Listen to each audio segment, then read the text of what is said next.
All right, so today's episode is about coaching. I feel like coaching is such a big part of someone's life. You're coached at work, you're coached at home, you're coached in your relationships. Like, that's the glory of all of those things. You're obviously coached on the field or on the ice or in the court, where being able to learn from people who have more experience than you, being able to learn from people who play alongside of you or work alongside of you, and being able to understand what your strengths are and what you can contribute and what you can learn and how you can grow, and most importantly, how you can do something together as a team.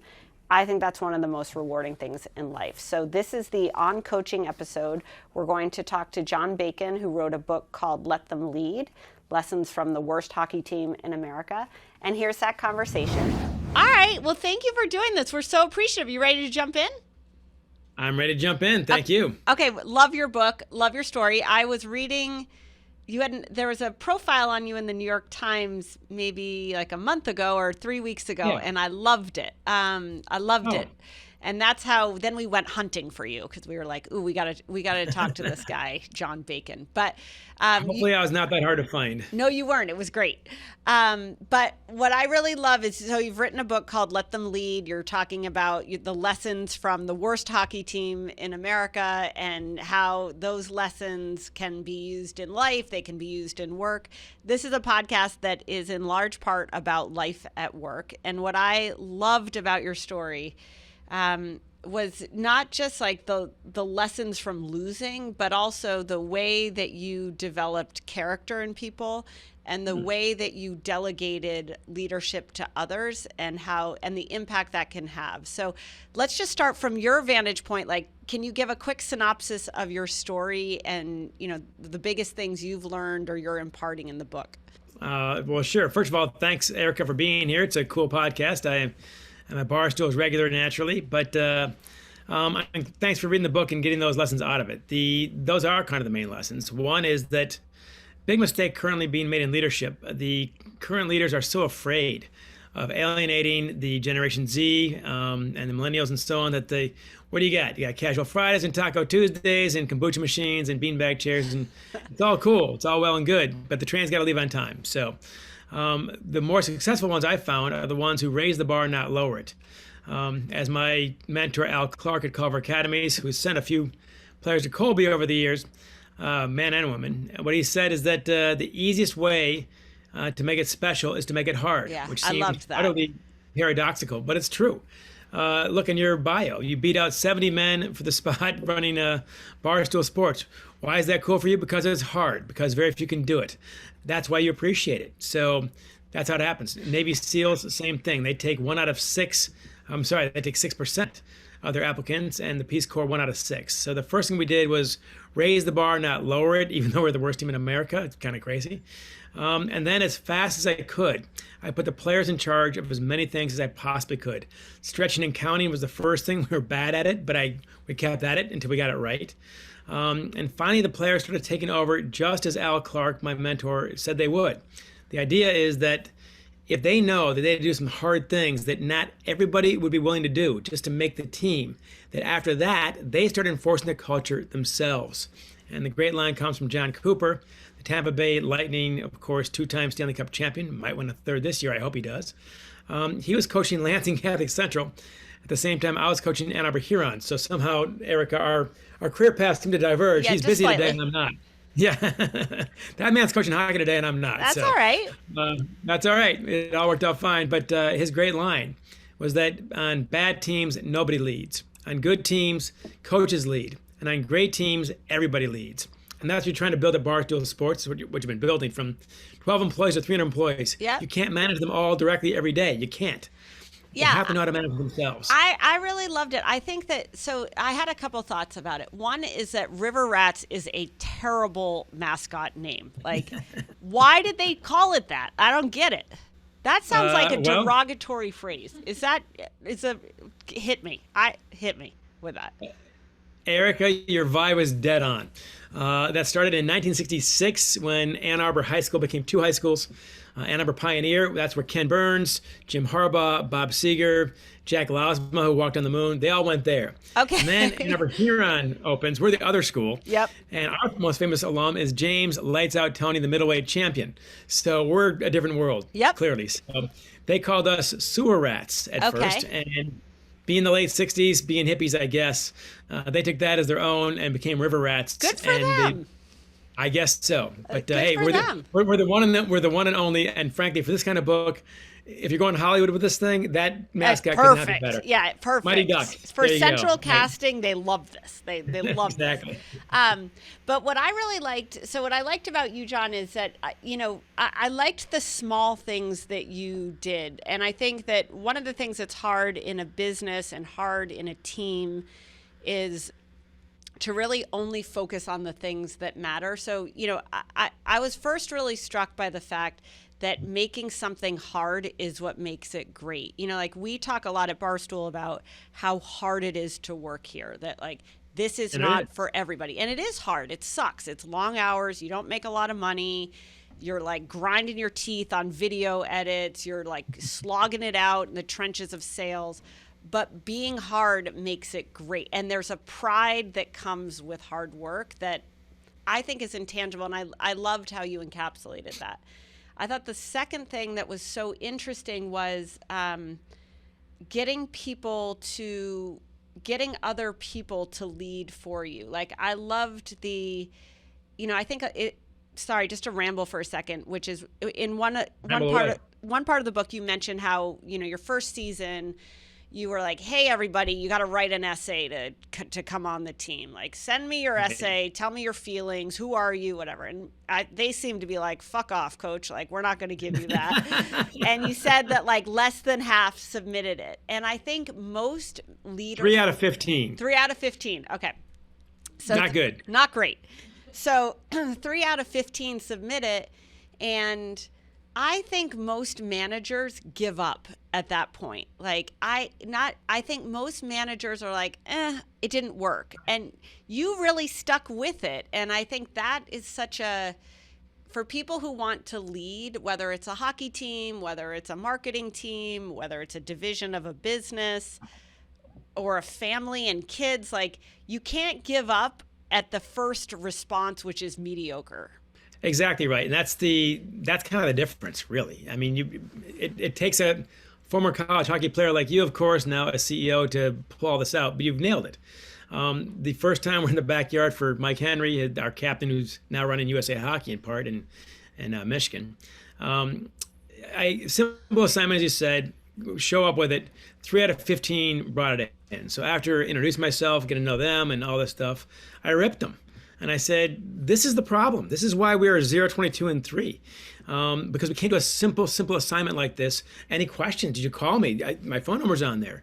Did you email me? No, you didn't. Was it complicated? It's about you. No homework needed whatsoever.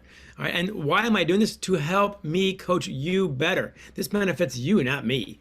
All right, mainly. So what's the problem here? So I'll see you guys on Monday, and you will all have it. Period. I'm not here to debate this. We're not discussing this. And that they responded. And then our first workout, it took us 20 to 30 minutes to stretch and count properly. It should have been about 5. Yeah. We just had them do it again, do it again, do it again. Here's the bar. I will help you to get over it. All right, but I'm not going to lower it. Yep. And I think that level of persistence is vital. Chapter 4, I think it is. I should know my own book here, Erika. But and by the way, the swearing earlier, I freely confess, Sorry. I love it. No, sorry. In the book, I confess As a hockey that, coach, you've heard the F word before. I've heard it. I said it more than anybody. And I said in the book that Tim Nowling, one of my players, great guy, his dad asked him, well, how much does coach really swear? And he thinks about it and he says, well, coach swears more when he's happy than you do when you're pissed. So that's a good way to do it. It's not directed at anybody. That was the key. Yeah, absolutely. What the F is going on here? Yeah, Hey. Exactly. I think the other Sports thing. culture. Yep, sports culture is a great culture. I think the other thing that I really liked is that you also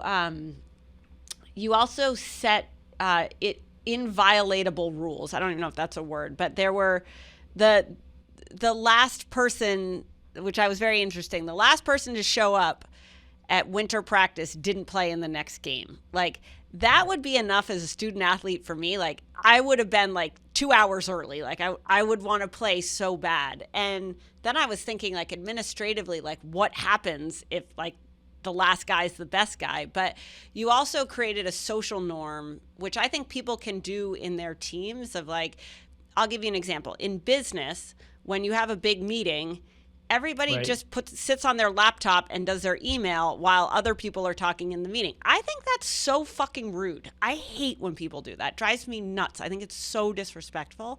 But it's my fault because I never set the rule of, like, if you're on your email when I'm talking, you're not in this room. And, like, I loved that you did that. I appreciate that. And of course, it benefited because I quit coaching in '04 and I worked with corporations since.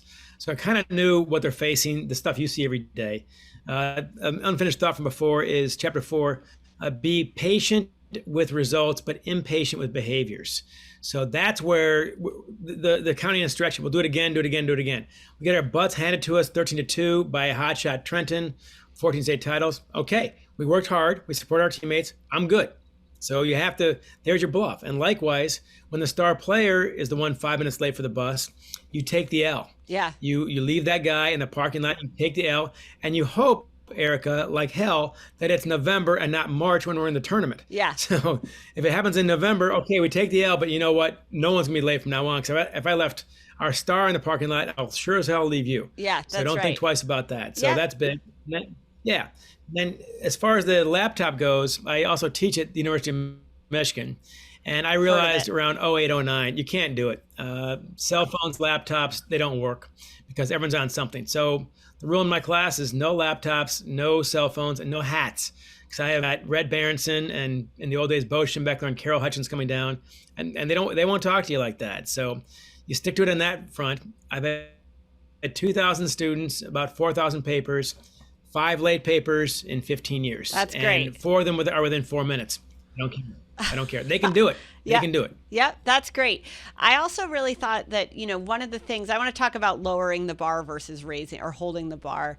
And then the other thing, I think that I sometimes fall victim to this is what I also appreciated about the book and about you is that you only had 2 rules, which was, I think it was work hard and be a good teammate. So you had 2 rules, you had two values, and then you were flex on everything else. And I think one of the things that young managers and that managers in general mistake people make is so many rules. When you have too many rules, they don't mean anything. Nobody can follow them. You can't keep track of them yourself.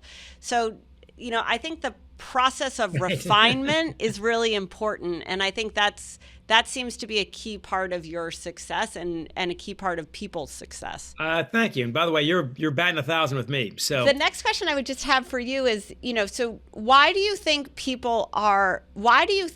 leaders and managers or executives or coaches, why are they afraid of millennials and Gen Z? Like, my observation for mediocre businesses with out-of-touch executives is that they're afraid of the people, right? They're afraid of the whims of the millennial or the Gen Z, right? You hear it all the time, the Great Recession, you should be afraid your people are leaving. You have to be more accommodating to your people. They need more time off. They need more flex. They need more benefits. Like, all in all, I think a lot of those things are really good for people and people should do. But I think doing things out of fear for your employees, the employee is just going to fuck you over at the end of the day on that point because they know they have you. So what's your perspective on that? Again, you nailed it. Look, a few things. One, you've got to be about values more than victories, principles more than profits. If you're a win-at-all-cost program and you lose, you have nothing. You have nothing left to fall back on. So the principles help you when the economy turns south, when COVID screws up your numbers, all that stuff. The principles will be your guiding light to get you out of this mess. And without those principles, you're in trouble. So second thing is it's the whole hard to get thing.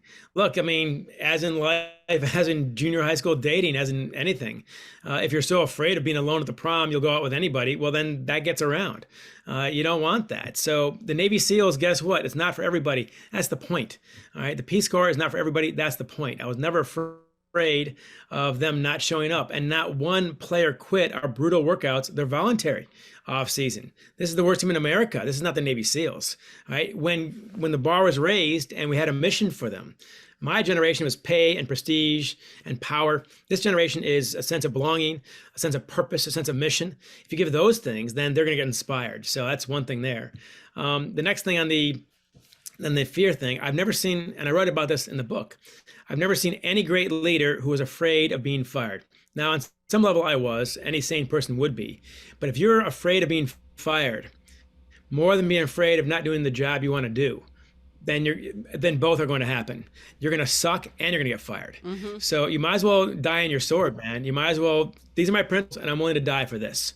So that's it. When I walked off that driveway from that first encounter you described with the 3 out of 15 turning in this one-page, questionnaire, I walked out with my assistant coach, Ned Glisson, great guy, and I said, you might be the head coach by Friday. Yeah. Because I don't think this went over very well. Yep. But I don't care. This is how I'm going to do it. Yeah. And it's not for everybody. I get it. It's not supposed to be for everybody. And not one player quit. That's incredible. I feel like I'm like watching Real Life Miracle right now. Do you watch Miracle on repeat?